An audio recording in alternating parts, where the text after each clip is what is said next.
So grateful to have my colleague Scott here with me today. So we haven't done one of the two of us in a while. So there was an opportunity and we decided to seize the moment. And of course, of course, and my phone always rings. I'll mute in just a moment. But Scott's here. He's got a topic he's going to share. And then we invite questions as well. So Scott, I'm going to mute and turn it over to you. Okay. Hi, everybody. I'm Scott. For those of you who don't know me, I'm Scott Brassart. I'm the Director of Content Development for Seeking Integrity, Sex and Relationship Healing.com. I teach a lot of our online work groups, including for sex addiction and porn addiction. I also work with guys at the house once in a while. And this is one of the lectures I teach fairly regularly, or one of the classes I teach fairly regularly. I usually teach this to addicts, for addicts, but I realize this audience is a little different. We have a mix of betrayed partners and addicts and couples. These tools work for everyone. So I'm going to try and generalize them and make them applicable to everyone. But the fact of the matter is, when addiction enters your life, whether it's your addiction or someone else's, we are going to be triggered. Addicts are triggered to slip and relapse. Betrayed partners and other family members are triggered toward, the betrayal, that crisis mode.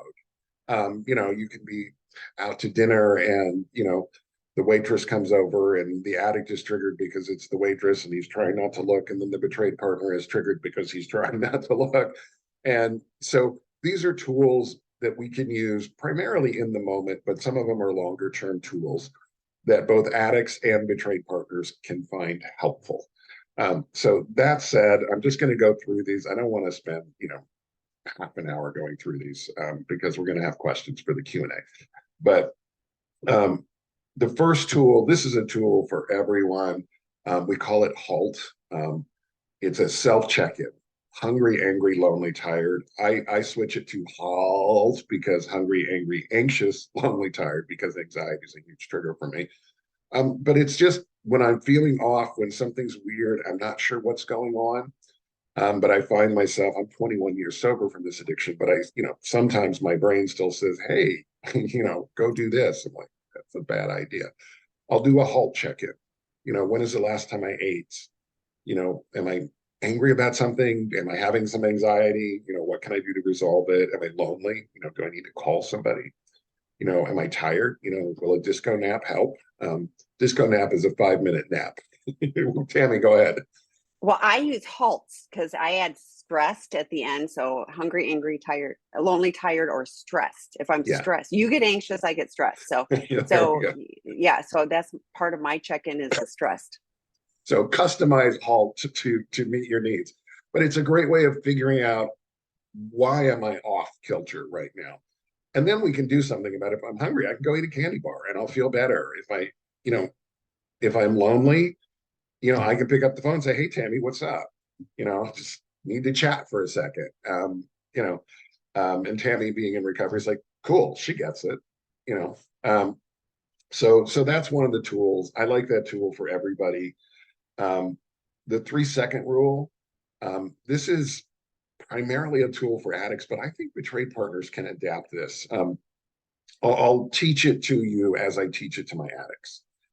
If I'm in line at the grocery store and there's yoga pants in front of me, that's my word for visual trigger. Yoga pants, everybody knows what it means. There's nothing I can do about it. There's one line, I'm stuck there. So I can use the 3-second rule. There are 2 versions of it. Dr. Rob's version, and this is the accepted version, is second number 1, I realize I'm objectifying someone. Second number 2, turn away. Second number 3, humanize that person. That's somebody's wife. That's somebody's daughter. That's somebody's mother. Do I really want to be the person who's objectifying someone's daughter? I wouldn't want somebody doing that to my daughter. I humanize that person. I give them a life. I take them from object status to human being status. The other version of the 3-second rule, this is mine, because early in my recovery, I was so far gone that I couldn't humanize people. I mean, everyone was an object all the time. So it was second number 1, recognize I'm objectifying. Second number two, turn away. Second number three, think about something else, anything else. The score of last night's game. What I need to do at work tomorrow. Yard work that I'm going to do when I get home. Anything. Think of anything else. Just to get myself out of that headspace. The interesting thing about the 3-second rule is that it works, but sometimes it only works for a few seconds. If I'm in line at the grocery store, guess what? The yoga pants are still there. Get out of the line. So I may have to use the 3.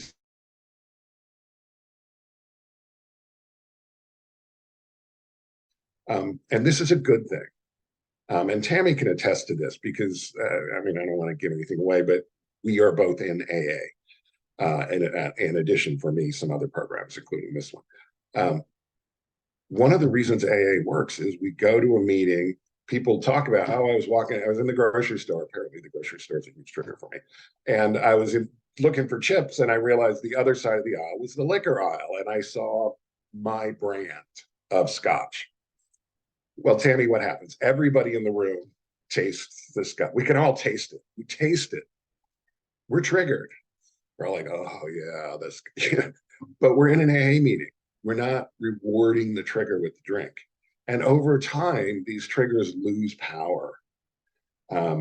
So, I'm at a point in my sobriety where I can walk down the liquor aisle at the grocery store, like, yeah, whatever, because I've overcome that trigger by not rewarding it. Sexual triggers are the same way. If I don't reward it, it loses some power. And I think the emotional triggers that betrayed partners have, and Tami, maybe you'll jump in here, the emotional triggers that betrayed partners have, if we realize I'm triggered by something that happened in the past more than what's happening right now.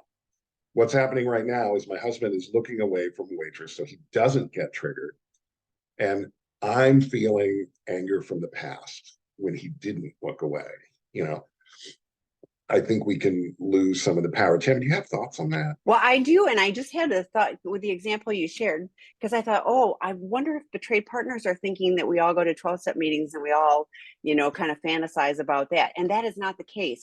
I'm actually going to my noon meeting today, and we really don't talk about those things. We're really focused on how do we live life on life's terms. And so it's so lest you think that it's unsafe to go to, like, that would be an unsafe 12-step meeting if that actually was what is happening. It's okay to share, I was triggered by this, and here's what I did, or whatever, or all of those things. But we're not sitting all around going, oh wow, that'd be so. It isn't. So lots of things trigger partners, and I think it always goes back to the fear of I'm not feeling safe. So I think it's the ability to go, what's really happening in this moment? Am I okay? Am I safe? That's how we stop ourselves. It's kind of the 3-second rule. Is it fear? Yes. Is there a real threat? Maybe, probably not. Most of the time, it's what I perceive could be the case, not what is actually happening. And, what can I do in this moment to shift my focus so that I'm back in the present? I love, mindfulness things that help me ground myself in the moment. But I think all of these tools, just like you're sharing, have applications, adaptability. They're just good life skills. Yeah. And just to piggyback, there's two I always tell guys there's two kinds of 12-step meetings.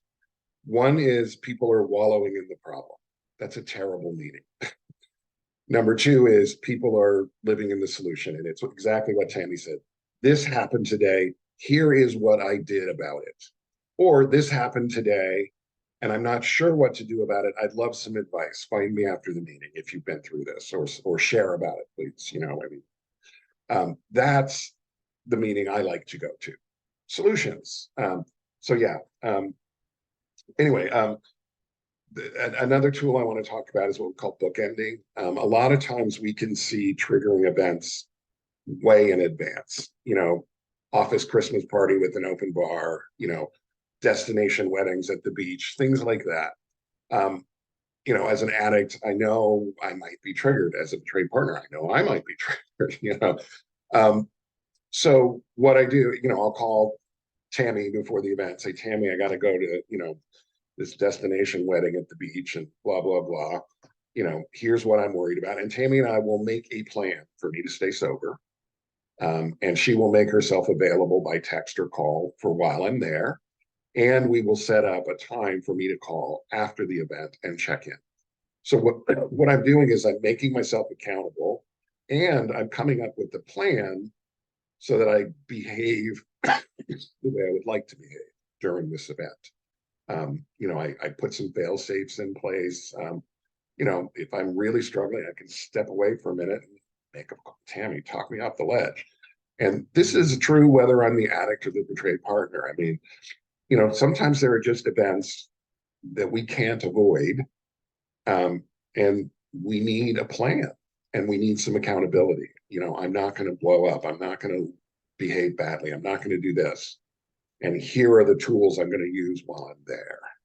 And I love family situations are like, family events, Christmas, family. Yeah, that's a whole webinar into itself. But yeah, you know, trust me, we talk when we have a family situation we're about to go off to, you know, and you know, I just had one recently, and I kept saying I'm going to be part of the solution, not part of the problem. yeah. Like I said that 1,000 times, you know, to help me be on track, and it gives me a moment to pause when I'm, you know, in the middle of things. But like, there are things that you see the landmines out there, and so you know, getting prepared, having a plan. I love the book. Yeah, and make sure you've got multiple phone numbers that you can call, because if somebody's busy, somebody else will pick up the phone. Yeah. I want to talk about one more tool in detail, but I'm going to mention some other ones. Journaling is always helpful. Prayer and meditation can be extremely helpful. You know, having a support network is essential for all of us in life, period. I mean, betrayal or no betrayal, we all need a support network. And guys, we are the worst. We've been socialized to do it on our own. It does not serve us as men. Get yourself a posse of guys who live the kind of life you want to live, and support each other and tell each other real things. You know, talk about more than the ball game. Women are much better at this. I mean, men were socialized away from it. So that one, any thoughts on that, Tammy? Because I got one more tool I want to talk about. No, and I agree. It's part of connecting in a real and vulnerable way. You know, it's not being in the facade, and we have to be willing, you know, to share the uncomfortable. You know, like men in particular. But you know what? At a 12-step meeting, you know, the guys that I see that are willing to share, you know, I mean, all of us, you know, we can either keep a facade and get chips and have them be meaningless, you know, pretend like we're the gurus at the 12-step meetings, or we can do the real work and have change that is meaningful to us. And you know, we're robbing ourselves if we don't, you know, if we don't step into it authentically. Yeah. The last tool I want to talk about, and this is my personal favorite sobriety tool. I talk about it a lot. So if you've heard me give this spiel before, I apologize. But it's gratitude. I do a gratitude list every single day. I do it before I even get out of bed. You know, the cats are crawling on me. I'm petting the cats, and I'm doing my 10-item gratitude list. And I was told to do this in very early recovery, and didn't, of course, because, you know, because I was that guy. It's like, if you tell me to do it. I didn't really start doing it until I saw some research on, it was research from Brene Brown. This is the study that helped Brene Brown go from regular old college professor to famous. She did some research. I think she was at University of Houston, but it might be Texas. I can never remember. I apologize. She wanted to know why some people are basically happy and some people are basically unhappy. And pretty much everyone falls into one of those categories. You know, you can look around in your life and that person's usually smiling and that person's usually complaining. You know, everyone falls into one of the two camps pretty much. She wanted to know why. So she got a bunch of grad students together. They came up with a list. I think it was 356 questions. I mean, a lot of questions, big survey, everything they could think of to do with why people might be happy or unhappy. And they interviewed over 10,000 people from all ages, all walks of life, every race, creed, everything. I mean, this was a thorough, well-conducted study. And at the end of all this research, they found one difference between happy people and unhappy people. Happy people are grateful for what they have. That's it. Happy people are grateful for what they have. It doesn't matter what they have. It doesn't matter what they don't have. Happy people are grateful for what they have, period. That's the key to happiness, which was a revelation in the psychological community. What? It's that simple? So she continued her research. Other people jumped in on the bandwagon with more research because they're like, this gratitude thing, there might be something here. And what they found is grateful people are happier, of course. They live longer. They're healthier overall. They make more money. They're more likely to stay married. They recover from the common cold faster. They're more likely to survive a natural disaster. Go figure. I don't know what gratitude has to do with that, but there's research backing it up. And here's the kicker for people like me. Grateful people are more likely to stay sober from an addiction.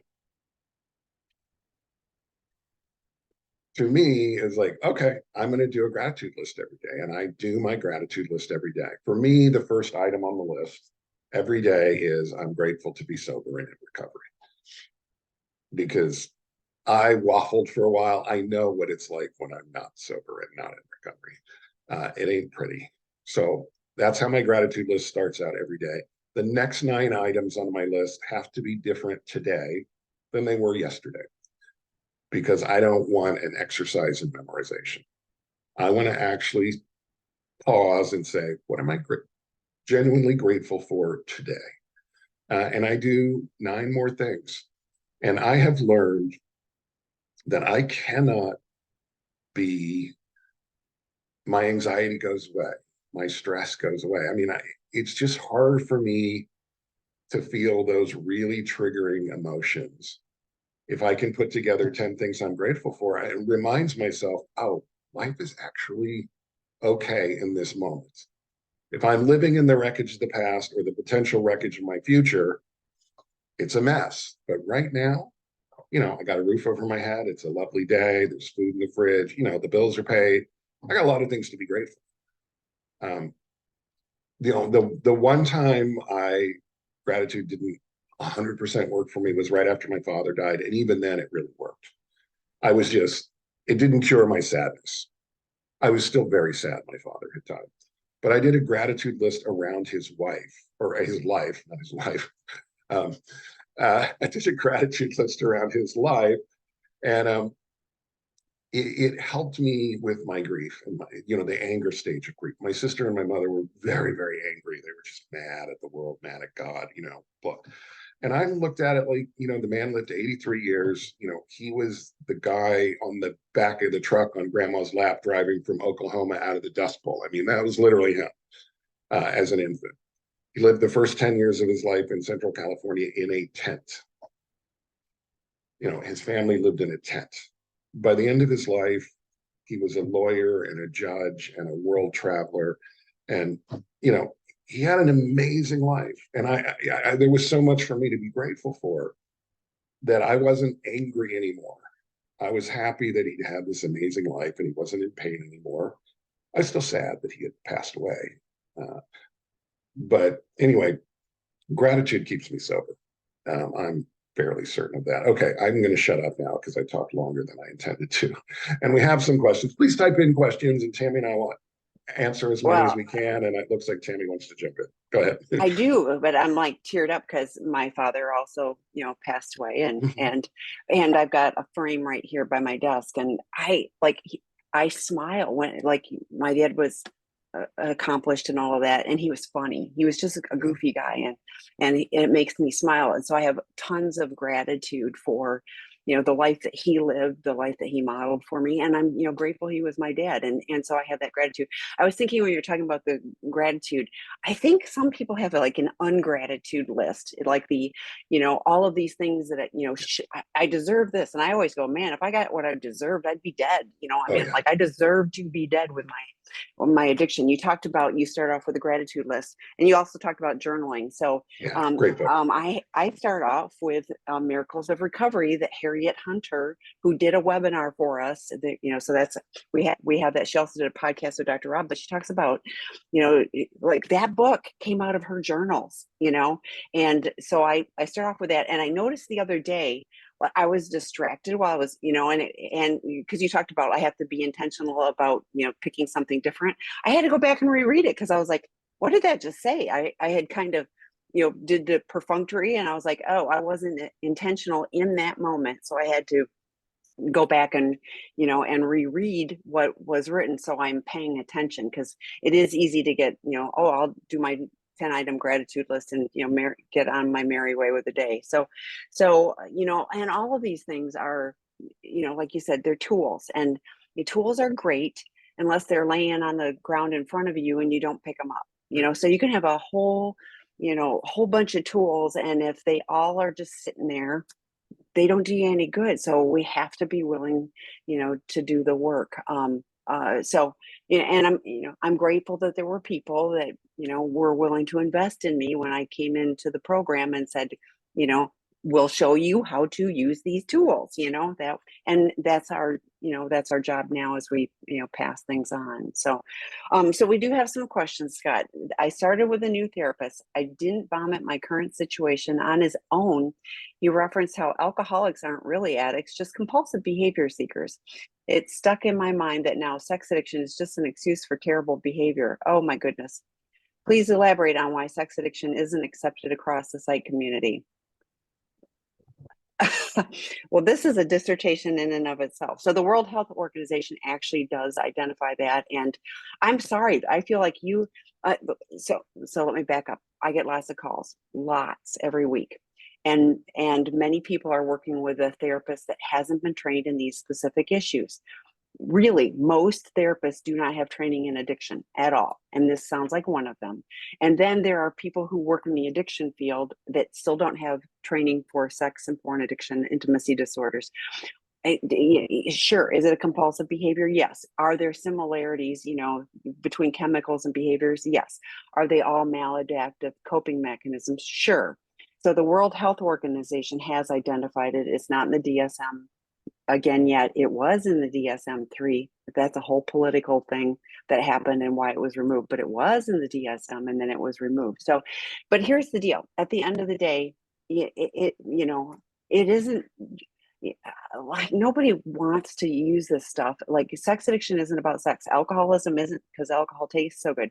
It is a maladaptive coping mechanism. We don't have the tools to use in order to do life on life's terms. So you can either go with this guy and go, yeah, it's just an excuse for bad behavior, or you can go, what's really going on with me, and how can I learn to show up, not be compartmentalized, be intentional, be real, be vulnerable, have good and healthy relationships. I think it's a huge disservice to people when they go, oh, it's just bad behavior. I tried. My story and Scott's are different. Like, I had a colossal situation, and then I got in recovery, and I did not, I have not relapsed, and I'm incredibly grateful for that. But I found in recovery the solution to the malady that I had. I couldn't stop on my own. I tried, and every day I go, I'm not going to do it today. And guess what? End of the day, there I am, same things.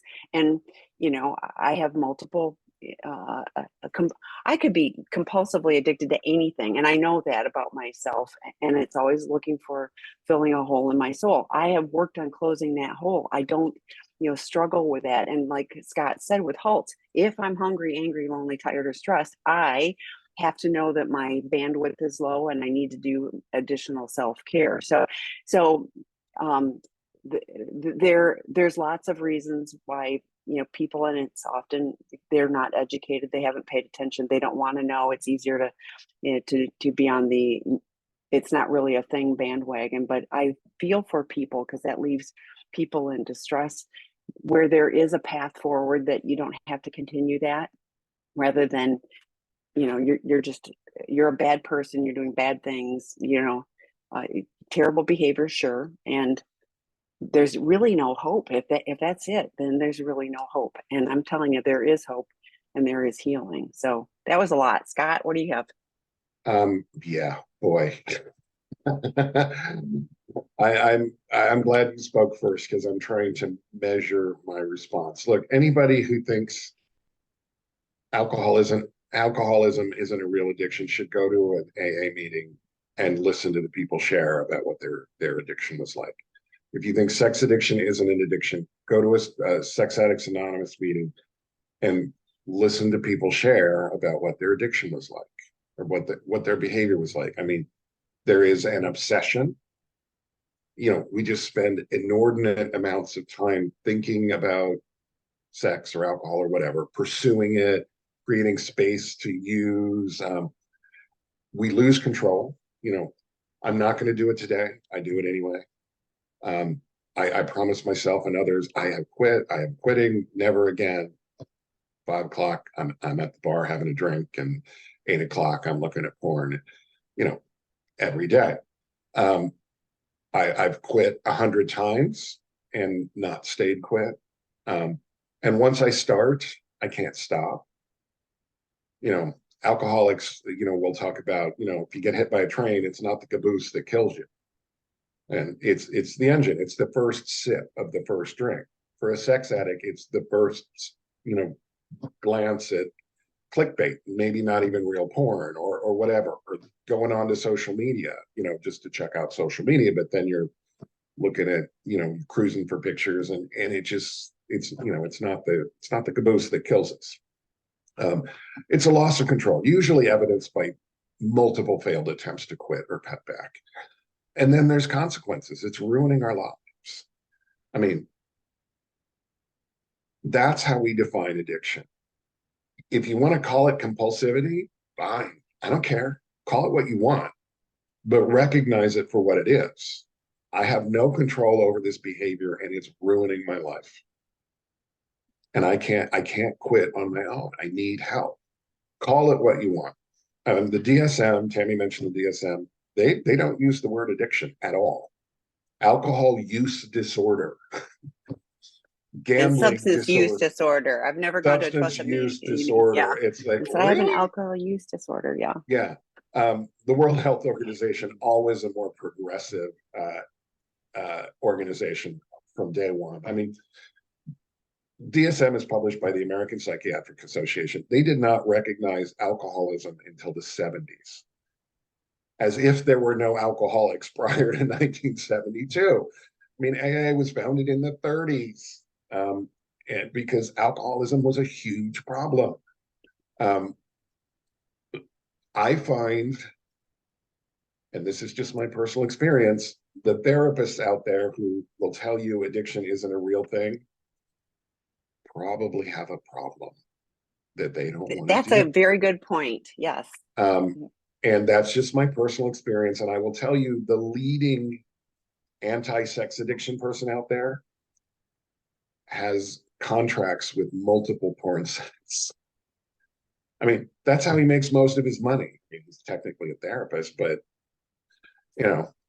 so yeah, get a new therapist. That's my advice. Yeah, because this one is not serving you. Yeah. We only recommend certified sex addiction therapists, right. Because they have there's assessments that they can provide for you to help. And it's all, unlike a blood test where you get, something, this is self-assessment, but there are, there are truth, the way it's set up, like one of them is 600 questions. So there really is a scale for how truthful are you, readiness to change, all of those things. But unfortunately, what I hear is, someone that will help you stay stuck in the problem rather than, giving you a lifeline to a solution. So I'm super glad you're here. Drop-in groups, we have multiples of those. So we've got, a separate one for female addicts, but we've got lots of things on our website. There are safe spaces for you to, check things out. We've got resources listing the various 12-step programs. You can always email through the site too, and we'll send you some information. But thank you for being here and asking. Okay. Send us some more questions, please. Yes. I struggle with women of different ethnicities triggered deeply. This is too hot of an issue in the world right now, feeling racist when innately not. How to handle this. So Dr. Rob talked on his webinar on Monday about arousal templates. And so, I'm sure that's where you're going. I would love to have you share a little bit about that too. Yeah, look, arousal templates, everybody has an arousal template. Everybody's arousal template is different. Some of what is in our arousal template is genetic. Some of it comes from social upbringing. Some of it comes from trauma. It's trauma-based. I think I mentioned earlier, I teach our online work groups for sex addicts and our online work groups for porn addicts. Occasionally I have Indian men from Indian, and their arousal, we talk about arousal templates. It's one of the classes we have. We talk about arousal templates, where they come from, what to do about it. And there's a social thing in India, the caste system. The lighter your skin, the more important you are, the more attractive you are. And all of these guys, their arousal template, I'm like, you like white women, don't you? And they're like, yeah. And they're kind of ashamed of it because, they think it's kind of racist, but it was enculturated, if that's a word, into that. You just made it. If it wasn't a word, it is now. Enculturated, look it up. I'll contact Webster. So look, I mean, all our arousal templates, they are what they are. If something is in, and we don't really add to our arousal templates after a certain point. What we do is we uncover hidden elements of our arousal templates. Dr. Rob and I have both written on this in various places. Particularly with pornography, this happens a lot. I'm unaware that BDSM is a thing. I don't even know it exists. And then I stumble across it on a porn site and suddenly I'm into it. We have guys all the time. I'm looking at trans women and I can't stop. Okay, well, then you're not 100% straight. Okay, fine. But they're like, I'm married and my wife, I don't want to do this. Unfortunately, we cannot unbake the cake. Once we're aware that something turns us on, guess what? It turns us on. We don't have to act on everything that's in our arousal template. I have things in my arousal template. I wish they were not there. They're there. I just have made a choice. I will never act on them. I can't. Because it violates my values. It violates everyone's values, some of the things. So yeah, I mean, you're feeling racist because you're looking at women of different ethnicities. Okay. I mean, you have a value system and this is violating it. There's not much you can do about your attractions. And I mean, I see, mixed race couples all the time. I mean, I live in Southern California, but, I mean, I don't have any thoughts about it personally, but, yeah. Tami, thoughts? I mean, well, I do. And what I hear is shame. Yeah. And shame is a useless emotion. It is one of those things where, I mean, you're going to, I feel racist rather than, going, okay, this is part of who I am. And, how do I act within my values and what is it, what is it really, that would be great information to explore with your ideally very qualified mental health professional, somebody who's trained to deal with these things. And betrayed partner feels racist. Okay. That's interesting. That's a twist. I wasn't expecting that. So Well, that's still something for you to explore. Like, what is it about people of other ethnicities that, I mean, I got to tell you, like, I have friends of all, of everything. Like, they're my friends, and I don't do you're my black friend, you're my Asian friend, I don't, and I don't go, you're my gay friend, like, they're just my friends. And so, I personally, and this is just a personal thing, find that the more we label people into these little categories, rather than seeing where we connect with people and, and value people as humans, like, that to me takes a lot of it. I just like people, and like, I'm okay with that. So, I guess I still would invite you to explore Yeah. what is it that's bothersome to you about that, rather than why can't we celebrate that we have people of different Yeah. different And I looks. have a couple more thoughts here. First of all, Okay. a therapist's job working with you is not to try to change your arousal template. If you got a therapist who's trying to change your arousal template, get a new therapist, because they don't know what they're doing. It's impossible. You cannot change someone's arousal template. There were the pray the gay away therapists out there for a long time. That's actually illegal in about 6 states right now, because it does more harm than good.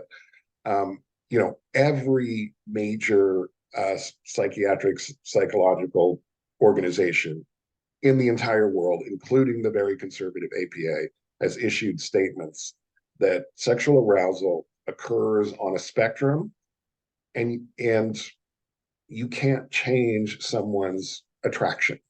You can't make a gay guy straight any more than you can make a straight guy gay. Now, that said, most people are not entirely straight or entirely gay. And if people have what we call ego dystonic reactions, meaning they're not happy with it, your job as a therapist is to help them. Okay, this violates your values or your betrayed partner's values. You don't want to act on it. That's fine. But you need to recognize this is a fact. I have these attractions. And then you make a choice. Am I going to act on them or not? But it's okay. You're not a terrible person because you have attractions that are ego dystonic. As far as betrayed partners, a betrayed partner is often, particularly, I don't want to say feminist, but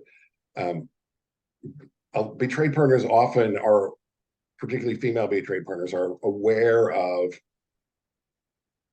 the sex industry is exploitive. And addicts, especially males, tend to overlook that.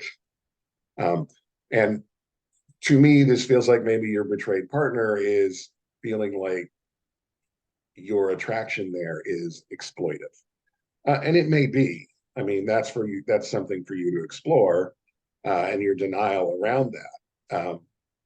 But yeah, I mean, most guys will be like, well, I'm helping her pay for nursing school. And I'm like, you're helping her feed a It's not drug. altruistic. Yeah. Yeah. Well, and And I'm wondering with the you're paying for an object to give you sex. Yeah. yeah. Well, and So I'm curious, because if this is a betrayed partner, so is this partner aware of the other partners, the addict partner's arousal template, and therefore is feeling some triggers about that. And so again, like you talked with the tools about, the 3-second rule, humanizing, like, they are people, and they are not just the object. It's unfair for an addict to make them just the object of their sexual desire.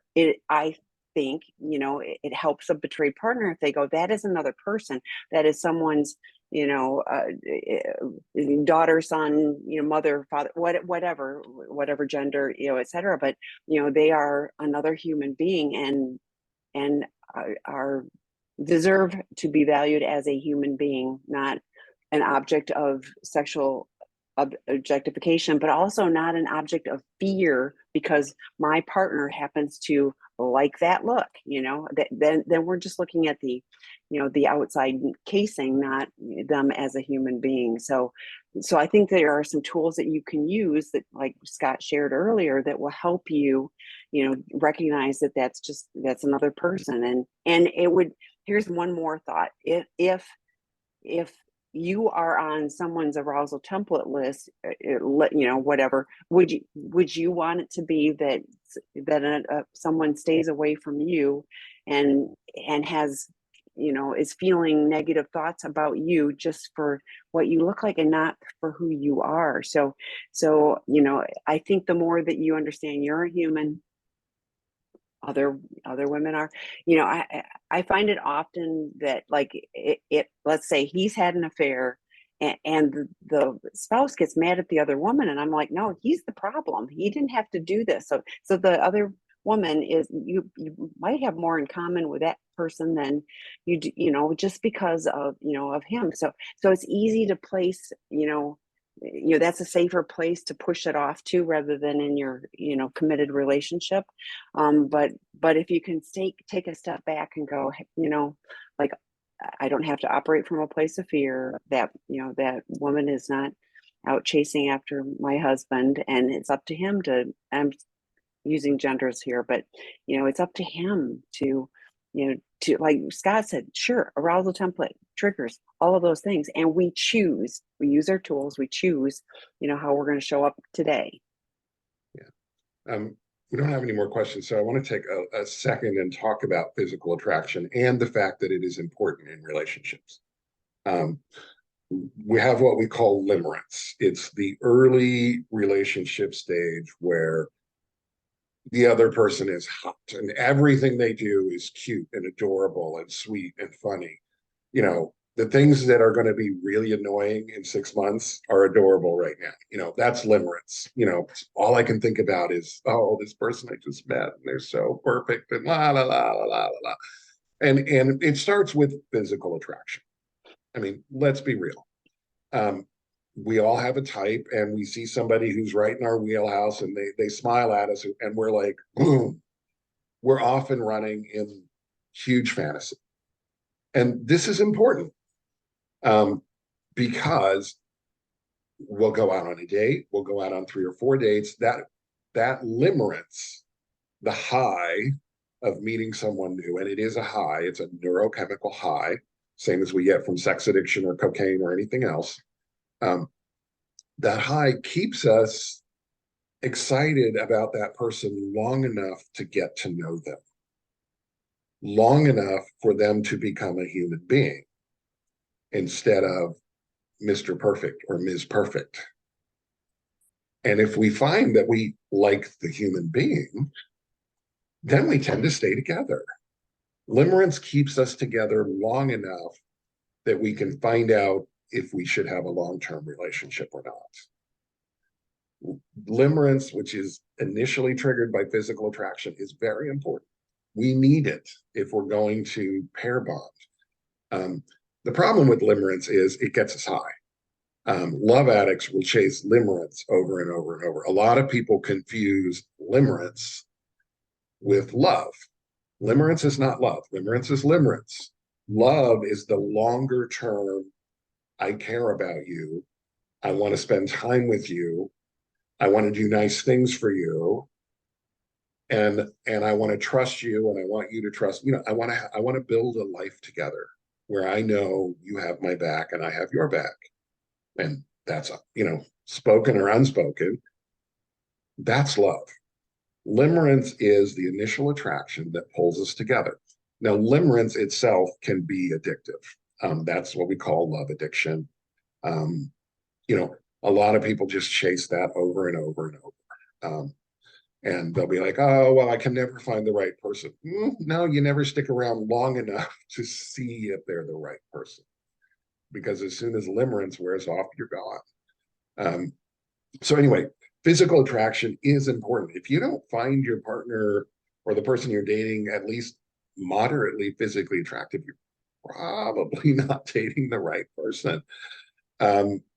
I don't know that. I mean, that's my thought on Well, physical and attraction. yeah, It's important. but to follow with that, that ooh, that intensity and all of that, that's what addicts are, is always intensity, not Right. intimacy. And so, it's why, sex addiction, porn addiction are intimacy disorders. Yeah. I think all forms of addictive, compulsive behavior are, because like if you're, you've talked about alcoholic. If you're an alcoholic, guess what? You're still keeping yourself distant, compartmentalized, numbed out. You're keeping yourself away. You're not showing up in a real and meaningful way. Yeah. There's a facade, sometimes better constructed than others, so but you're still keeping yourself away. So seeking that intensity, sure, it's fun, but it will always keep you disconnected from people who, you can be in a relationship and still be, putting up a facade. I also hear, and this is a little tangent, but I also hear, partners that go, he's the female partner, male addict, just for gender thing, but or pronouns, but he to the world looks like such a great guy, but this is how he is at home. And I'm like, yeah, because keeping up all of those facades is very difficult. But if you're a runner, like I seek the limerence, I seek the intensity all the time. You never have to stay and do the real work. So Yeah. The nature of addiction is other people scare the crap out of me. I and they scare the crap out of me because I do not feel good about myself. I am not comfortable in my own skin. Shame is the word we mm-hmm, use. mm-hmm. I feel like I'm not good enough. And if you know or see the real me, you will run screaming. So I never show you the real me. Even when I'm dating, I show you the version of me that I think you'll like. And a lot of addicts end up in long-term relationships and their partner has never seen the real person with the insecurities and the vulnerabilities and the fear and the shame. Partners get shut out from that. And this is the disconnect. And me, when I'm having a bad day, instead of going to my partner and saying, wow, this happened today and I'm feeling this way and letting my partner comfort me, I'm afraid my partner will leave me. As a matter of fact, I'm not afraid my partner will leave me. I know my partner will leave me because I am defective. The only way my partner will stay with me is if I'm perfect. So I only show the facade. Um, Meanwhile, I have that pain and I have to do something with it. So I go to, as Tammy mentioned, intensity is what sex addicts do. We like neurochemical intensity. It distracts us from the pain, or we use a substance which also creates a distraction. So that's kind of addiction in a nutshell. I feel terrible about myself. I avoid being vulnerable with other people. Instead of being vulnerable with other people, I turn to a substance or a behavior to temporarily distract myself. And nothing is more distracting than intensity. So I see we've got another question. You want to go to that? Yeah. So it was mentioned earlier that triggers get easier to deal with after some time. There's a time for it. I heard about being sober 90 days. Is that the time necessary to clean the brain and then make things more clear? Or is it just it's real and just a myth? There is no switch that flips after 90 days. And I know people, like this is a chronic condition. The American Society of Addiction Medicine, talks about this as a chronic condition. And so that means I often compare it to diabetes, because diabetes, if you eat right, exercise, you can live without the really negative consequences of diabetes. If you choose to eat a chocolate cake every night and not take care of yourself, you're going to have negative consequences. So there is the 90-day period gives you a little bit of a window to start seeing things differently, get a plan in place, so but there is not a switch that flips. You don't clean your brain as much as we would like to clean the brain and go, okay, now I'm all better. And I know people who are in we call it the pink cloud time. Recovery is great. This is a danger sign to me when they're all going, everything is wonderful, I just love all of this, and they're around for like 6 months and then all of a sudden they aren't. And they've gone back out to whatever forms of addictive behavior they've been using because they didn't change and do the work. So you look at any period of time as this is initial. We use often, the period of like 2 to 5 years, and that's scary to think about. But that doesn't mean, again, that a switch flips, at 2 years and now you're in recovery. No, abstinence is just not acting out. Sobriety is okay. I'm starting to get a handle on things. Recovery really does take some time because it's applying it to all areas of our life. That's the goal of this, is that we pick up the tools and we're applying them, not just on the not acting out, but in relationships and how we, how we live and do life, and that really, shifts. But, for betrayed partners who go, oh my God, I can't hang on for 2 years, or addicts that are going, I can't do it. I'm telling you that, we had somebody that was at treatment, and I posted the testimonial on, or Scott actually posted it. I asked him to, but the testimonial, and she was talking about, he's different. He came to our residential program and he's different. I keep waiting for him to slip back. But he was doing his work. He, had a therapist, was doing 12-step, had sponsor. He was doing the work, and then that bodes well for him and for them, because he's going to keep making traction, moving forward. And it isn't just a nice little steady, there's speed bumps along the way, because it's called life, but we can learn to do things. So as addicts, we're always looking for a magic pill, a magic wand, a magic time frame. And it isn't. It's today I'm doing what I need to do to make sure that today I'm okay. Scott talked about his gratitude list. I do my meditation. Like, we do what we need to do today. We're here. I'm going to a 12-step meeting. Like, we do what we need to do on a daily basis so we can keep showing up. And so one of the things, and I'll be quick about this, but one of the things in 12-step, we talk about the promises of recovery. If you do the work, and, then they come through. If you're just warming a seat in a meeting, that's just, hanging out. And then, that isn't recovery. That's just not acting out. So, Scott? Yeah, I mean, to kind of elaborate on that, first of all, it does, if you do the work of recovery, triggers get much easier to manage. It's much easier to stay sober. My triggers are fewer and further between, but I'm not going to say I'm cured, because I still get triggered. I still have thoughts. I still have like moments, of almost craving. And an addiction craving is not like, I'd like some potato chips. An addiction craving is like, I had taken a breath in 60 seconds and I kind of like to breathe. That's an addiction craving. I mean, they're like powerful. It does get easier over time. Being sober for 90 days is always helpful, because you're developing some skills. You're not rewarding triggers, so they lose some power.